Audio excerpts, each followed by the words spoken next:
My name's Angelo, and welcome to We Want Picks. UFC 272 weigh-ins are over. So now it is time for our final UFC 272 Covington versus Masvidal DraftKings breakdown. We did one earlier in the week. Most of that remains the same, but we have two more fights to talk about that were added and a couple interesting things that happened at the weigh-ins. So what I'm going to do, first, I'm going to cover a few things that stood out to me at the weigh-ins. Then we're going to jump into the breakdown, and I'll splice in the two new fights that have been added. Before I jump in, go to WeWantPicks.com/DraftKings. We have a free DraftKings league, and we do free contests every single week. And if you win one of those free contests, I send you $50 as a congratulations. So join now at WeWantPicks.com/DraftKings and make sure you are a member of this channel to qualify. Click the join button under this video to become a member. Win the free league, and I send you $50. It's that easy. Let's talk about a few of the things that stood out to me at the weigh-ins, and then we'll jump into the fights. First, the Umar Nurmagomedov and Brian Kelleher fight is actually at 145 pounds. All week long, everywhere was reporting that it was at 135 pounds, but it turns out it's at 145. Tapology still has it listed at 135, and the UFC website did as well. So a lot of people were thinking this was at 135. It is at 145, and as far as I can tell, that was the agreement. It doesn't look like at the last minute adjustments were made because somebody was having a hard time cutting weight. If you are able to find out a little more information, let everybody know in the comments so we know if we need to worry about one of them. Both of them look fantastic on the scale, though, so I doubt there was an issue, but that is one thing. The second thing, check our Twitter, our Instagram. We posted some pictures of Bryce Mitchell's right arm. His bicep is ridiculously bruised. Giant black and blue and green bruising all over his right bicep. Some people talking about it might be a tear and some other stuff going on. It may be nothing. If you watch the embeddeds, he's using the arm, but he didn't like flex on the scale. All of this is just speculation, and it could be nonsense, but it could be something. So if you're worried about Bryce Mitchell, and now he's got that giant bruise on his arm, maybe factor that in. And the last thing that stood out to me at weigh-ins was Greg Hardy. He showed up late. He was at the 266-pound limit. He did not look very good.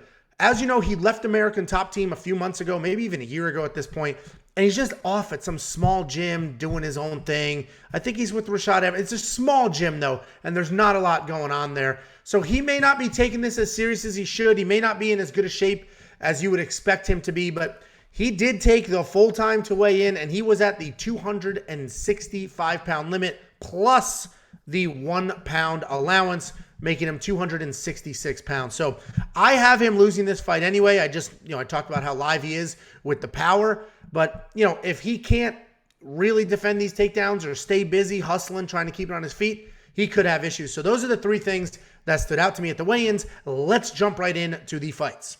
Instead of doing fight order, let's just do by price, because this card has a lot of big, heavy favorites. The biggest, most expensive guy in the card is Umar Nurmagomedov. He is a Nurmagomedov. He fights exactly like a Nurmagomedov, shot after shot after shot.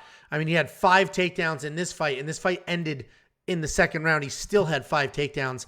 He's exactly what you expect out of a Dagestani wrestler. He's just nonstop. Chain wrestling, his striking is just okay, but it doesn't matter because he's going to shoot, and then if he misses that shot, he's going to shoot again. He's fighting Brian Kelleher. Scroll to the bottom, fight Brian. He's fighting Brian Kelleher, who's the least expensive fighter on the card. And Brian Kelleher, he's got a ton of experience at this point. The UFC seems to be using him to test out how good some of these prospects are or will be. He spent a little bit of time at 145, but didn't have that same success because he likes to bully and use his physicality. So he's back down at 135. There's no way he's going to be able to bully Umar. Umar's going to win this fight.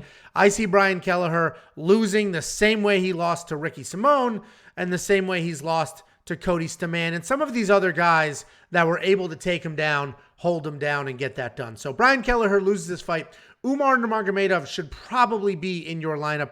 That is a ton of money to spend, but I totally understand it. We got Colby Covington versus George Masvidal in the main event. Listen, Colby Covington we know what he is at this point, right? His striking is actually very improved. He's got incredible cardio. He's got good wrestling. He didn't get the credit for the takedown against Usman, but he took Usman down and was the first person ever to take Usman down in a fight. But look at what this guy does. I mean, he's got volume. Look at the significant strike numbers in these fights. Look at the takedowns. This was a 5-round fight with Woodley, but he ended up stopping him. 3 takedowns, 78 significant strikes, put up some real numbers. But the control time is high, the significant strikes are high, and he does volume. If you think he wins, which I do, he's going to get some takedowns, going to get a bunch of control time, and he should win that fight. If we take a look at Jorge Masvidal, he is riding a 2-fight loss streak, but they're both to Usman. And I actually think this fight looks closer to this loss here, where he was basically controlled the entire time, didn't really let his hands go because he didn't have the opportunity. I don't think he gets stopped, right? I don't think he's going to get put out the same way that he was in his last fight. That was just Usman landing a perfect shot, having a ton of power. I think Colby Covington shoots 1 million takedowns, holds him against the cage, stays in his face. I don't think he's going to strike with him too long. So I do see Jorge Masvidal losing. I don't know if Colby should be in your lineup. I mean, he's $9,400, and frankly, if I have the choice between him and Umar, I totally understand Colby has 5 rounds to work with instead of 3. But I think Umar could probably put up some better numbers because he may be able to stop Kelleher and get a bunch more takedowns. I don't know. Pick your poison. You probably won't be able to afford both of these guys. Then we got Marina Rodriguez fighting Yan Xiaonan. Marina Rodriguez, the real deal.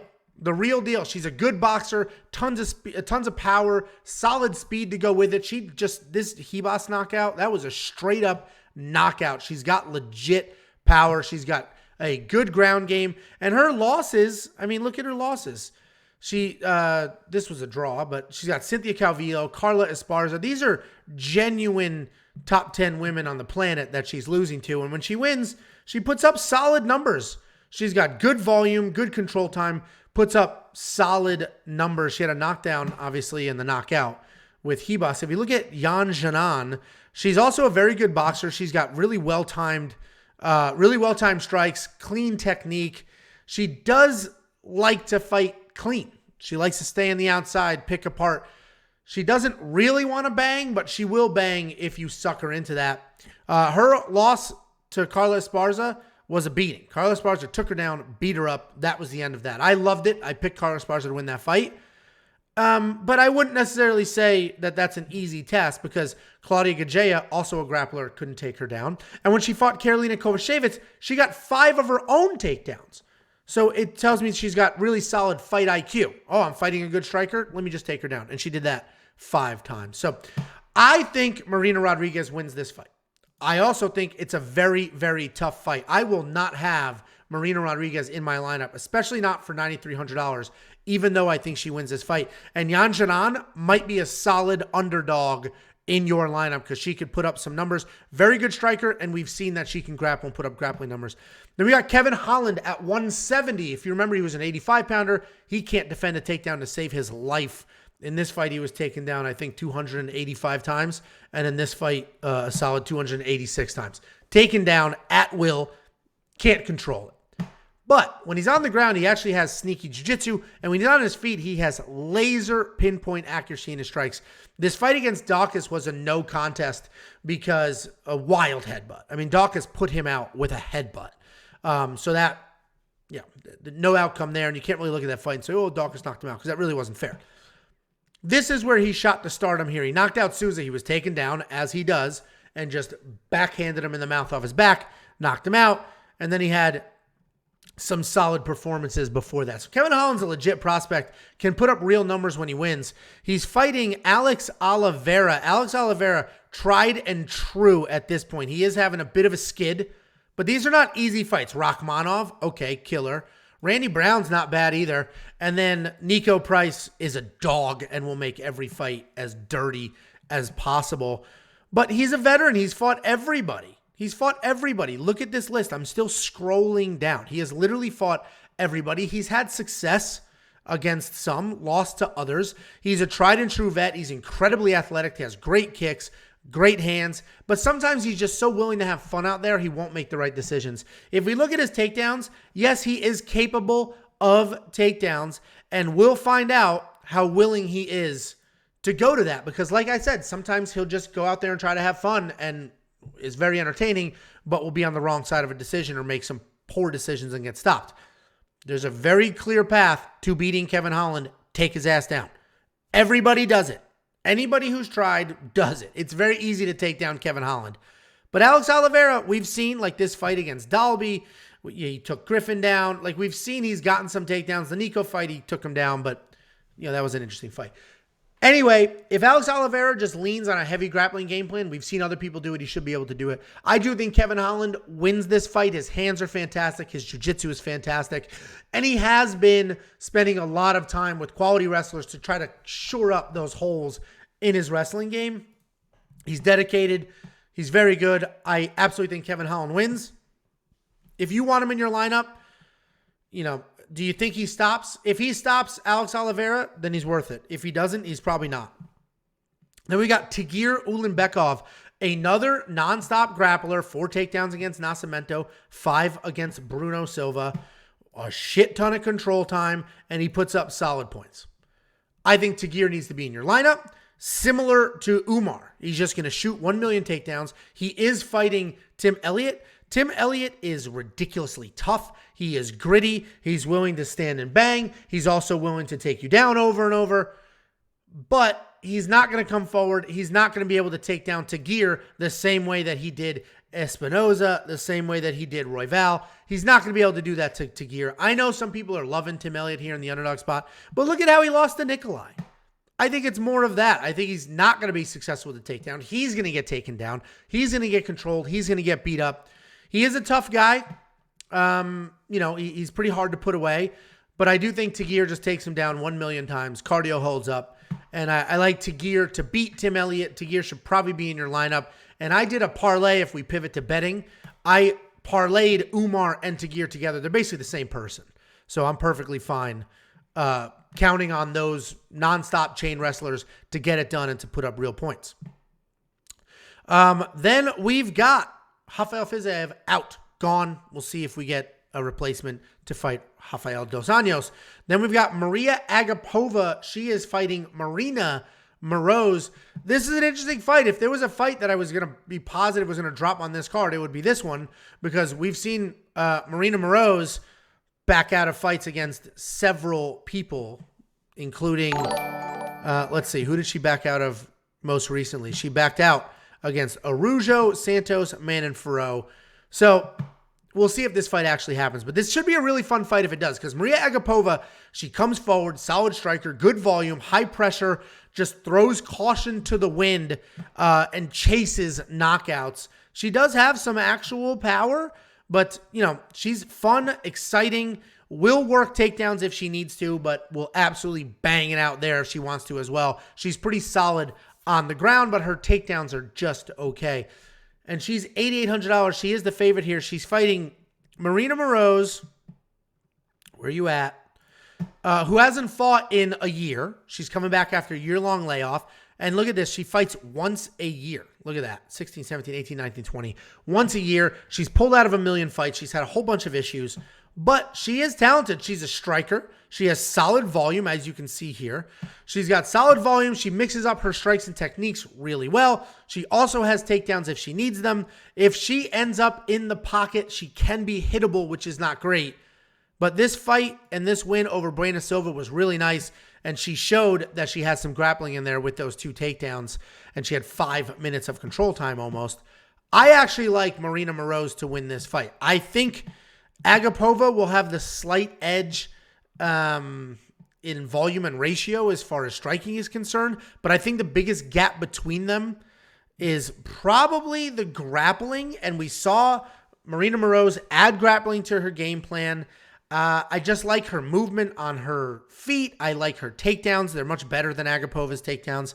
And I think as long as Marina Moroz avoids sort of standing inside the pocket and just banging it out there, I think she can pull off an upset and get something done. So I like Marina Moroz to win this fight. And depending what your lineup looks like, she is very affordable at $7,400 Then it brings us to Sergey Spivak. He's a grappler. He's looking for takedowns. He'll control you on the ground. Should be able to submit you there. He did struggle with Alexei Olenek.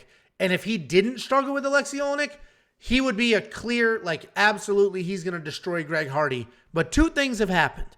One, we saw Greg Hardy almost knock out Tai Tuivasa. He cracked Tai. Tai was on ice skates. I thought he was going to put Tai away for a second there, and then Tai was able to come back, do what he did. But Greg Hardy hits like a truck. Two, Sergey Spivak looked like trash against an old Alexei Olenek. He had no takedowns. He did not have a ton of success with the striking. He just did not look good in that fight.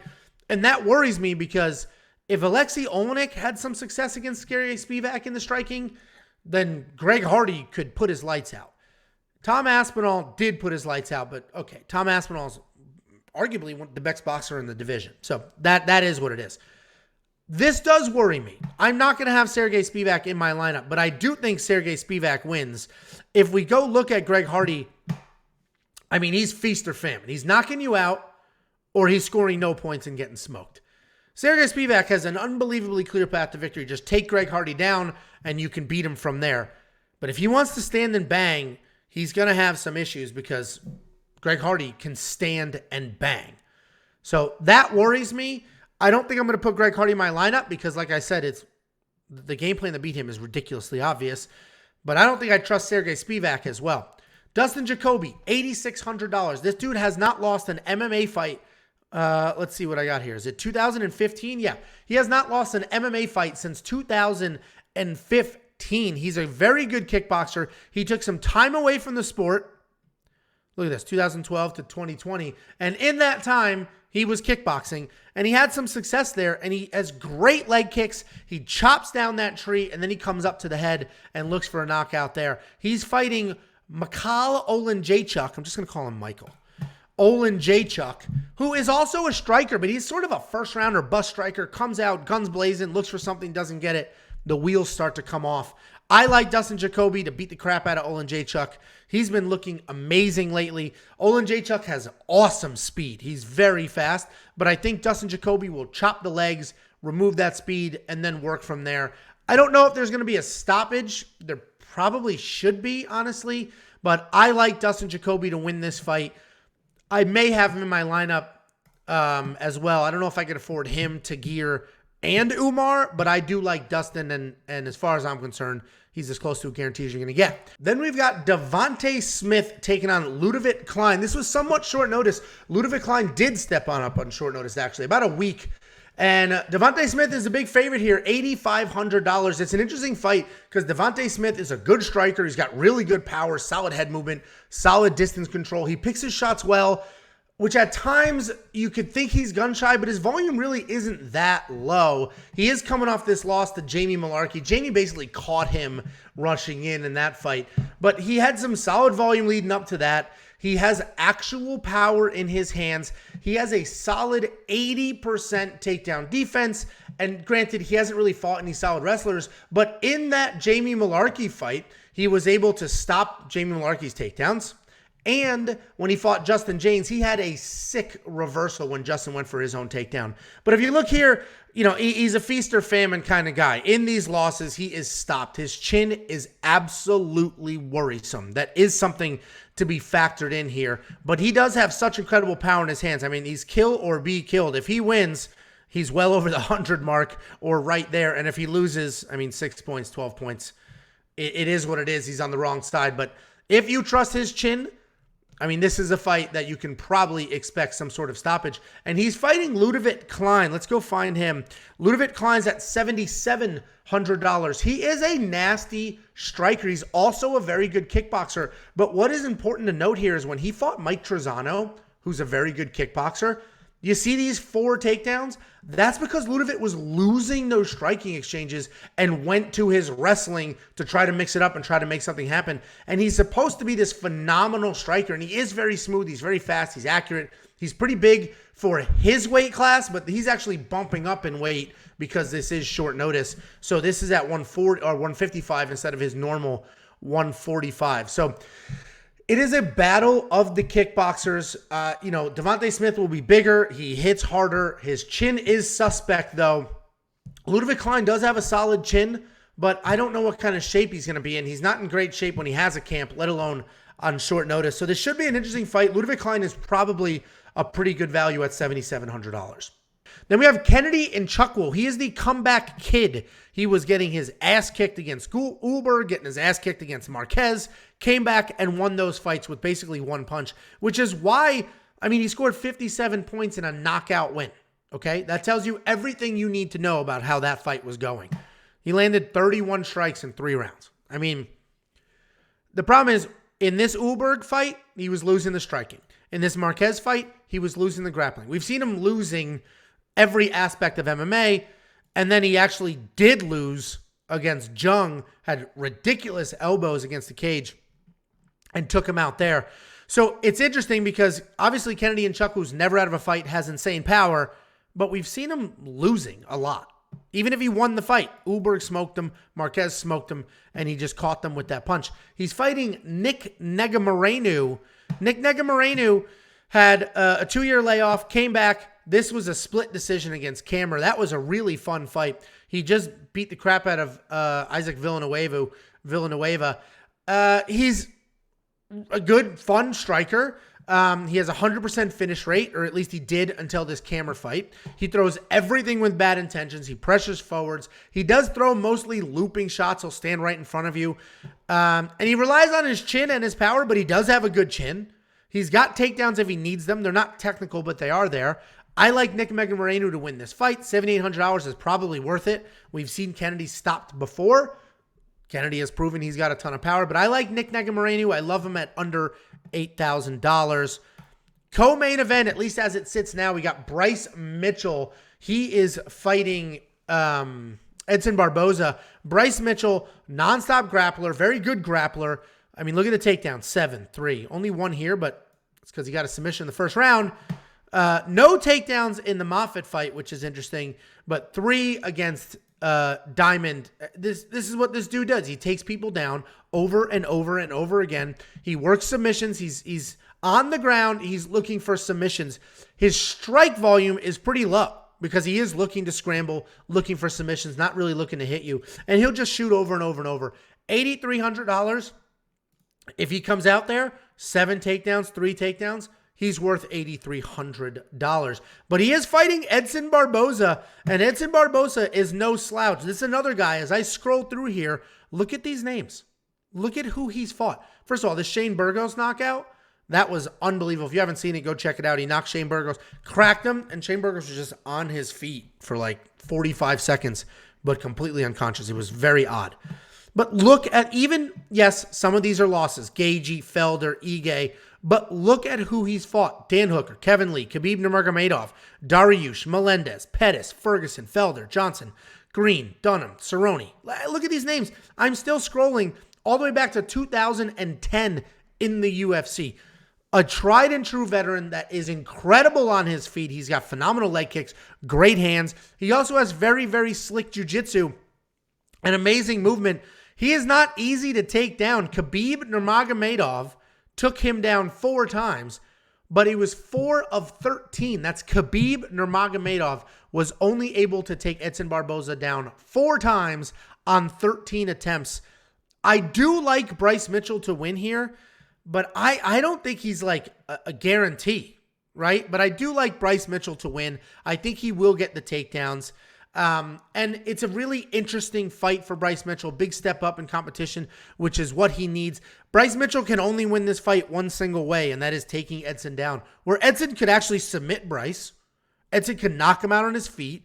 Edson has more ways to win, so it goes against my conventional wisdom of, if there's 3 ways to win and one guy can do 2 and one can do 1, you got to go with the guy who has more ways to win. But I do think Bryce Mitchell is just so nonstop with the wrestling that he'll just stick to that over and over and over again, and he will beat Edson Barboza. If you want to throw him in your lineup, go for it. He's almost even money at this point, but it is interesting. Then we got Jalen Turner, and he's fighting Jamie Mullarkey. This is a fun one because Jalen Turner is a banger. He reinvented himself, he is fighting Jamie Mullarkey, who has reinvented himself as a striker as well. Because Jamie Mullarkey, the beginning of his career, was a grappler. All of a sudden got some knockouts. His hands are looking good. And now he's basically a striker. But Jalen Turner is actually a striker. He's a very good boxer. He comes forward and he fights at range at the exact same time. He has amazing distance control where he's always coming forward but keeping you at the end of his punches. He's very tall for the division. He's 6'3". Jamie Mullarkey's no slouch at 6 feet, but Jalen Turner is 6'3" for the division. He is coming off of 2 submission wins. So this is a guy who has worked in wrestling, worked in grappling. His takedown defense is 78%, but he's a striker with solid hands. I like Jalen Turner to win this fight, but let's take a look at Jamie Mullarkey. I mentioned his career started as a grappler, 5 takedowns against Farasiem, 3 against Brad Riddell, and those were losses. And then all of a sudden he knocked out Cama Worthy. He's coming off that knockout over Smith, and now all of a sudden Jamie might think he's a striker. I think if he stands with Jalen Turner, he'll be on the wrong end of that. I think if he starts shooting sloppy takedowns, Jalen Turner will stuff it. I mentioned he's got 78% takedown defense. I like Jalen Turner to win. He could probably be in your lineup. Obviously, Jamie Mullarkey's proven he can knock people out, but that's not his bread and butter. That's not who he is, and he's knocking out guys that can get knocked out, if that makes any sense. Then we have my favorite thing in the world. Rafael Dos Anjos is now fighting Renato Moicano, and why this is my favorite thing in the world, Rafael Dos Anjos is almost a 3-1 favorite on some sports books, and he is $7,300 in DraftKings. And that's because when he was fighting Rafael Fiziev, he was a big underdog, and DraftKings does not change fighter pricing. They leave it where it is. You could have the heavyweight champion of the world fighting the #1 contender, and he's a giant underdog he's about to lose, and he's out, and he's fighting a baby, and they don't change the pricing. So we have Rafael Dos Anjos, a 3-1 favorite at $7,300. But I actually think this is a tougher fight for him than Rafael Fiziev. He was fighting an incredible striker, but there was a path. We haven't seen people take down Fiziev before, but that was the path, right? Try to take him down, get him to the ground, and you can beat him up there. Rafael Dos Anjos is now fighting Renato Moicano, who has an incredible ground game. He's not necessarily the guy that you want to be taking down over and over. But if we look at Rafael Dos Anjos, I mean, he's been fighting for 100 years. He has fought the who's who of 2 divisions. He was the 155-pound champion and the #1 contender, and he fought for a title at 170 as well. He has wins over everybody you could ever imagine. He has losses, obviously, to some of the elite. And if you look at his recent record, okay, he's coming off some, a not great skid. He did beat Paul Felder in a very great fight. He lost to Chiesa, 170 pounds. Leon Edwards, 170 pounds. He beat Kevin Lee, 170 pounds. Lost to Usman, lost to Covington, and before that, he had some solid wins. So, you can't just look at his last couple fights and say, oh, he's over the hill. Because the reality is, he's still a very good fighter. He's a very talented fighter. This is at 160 pounds. He looked absolutely ridiculously good on the scale. But this is a tough fight because Renato Moicano is no joke. First of all, he beat Calvin Kattar in a striking match. Notice the 0 under takedowns. He beat Calvin Kattar in boxing. The same Calvin Kattar that everybody said was one of the best boxers in the division. The same Calvin Kattar who smoked Giga Chikadze a few months ago. Renato Moicano outstruck him. Granted, that was a few years ago, but the reality is he still has very good hands. He's a very good striker, and he's a very good grappler as well. So he lost to Fiziev. That is what it is. But he beat Alexander Hernandez just a few weeks ago at UFC 271.